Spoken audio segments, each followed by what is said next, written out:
Hello everyone, আসসালামু আলাইকুম। আশা করি সবাই ভালো আছেন। শখের খামার চ্যানেল পক্ষ থেকে আপনাদের সবাইকে জানাচ্ছি স্বাগতম। তো এখন বাজে রাতের 1:40।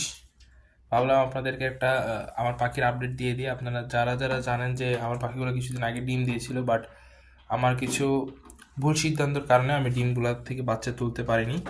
তো এখন আমি প্রত্যেকটা পাখিকে বক্স দিয়ে দিয়েছি, আমার ককাটেল পাখি এবং আমার লাভবার্ড পাখি দুইটাকেই। লাভবার্ডের বাচ্চাদের 2 পিস ছিল, এগুলো আলহামদুলিল্লাহ খুব সুন্দরভাবে বড় হয়ে গেছে এবং বিক্রিও করে ফেলছে এগুলো আমি। তো এখন লাভবার্ড এবং ককাটেলকে ব্রিডে দিয়েছি। দেখতে পারতেছেন আমি ওদের এখানে কিছু খড়কুটো দিয়েছি যাতে পাখিগুলো নেস্টিং করতে পারে। তো সবাই আমার পাখিগুলোর জন্য দোয়া করবেন। আর অবশ্যই যারা আমার চ্যানেল আসেন অবশ্যই আমার চ্যানেলটিকে সাবস্ক্রাইব করবেন। আপনারা ভিডিওটি দেখে যাচ্ছেন বাট সাবস্ক্রাইব করতেছেন না। আপনারা সাবস্ক্রাইব না করলে দেখা যাচ্ছে নেক্সট ভিডিও বানানোর জন্য কোনো আগ্রহ থাকে না।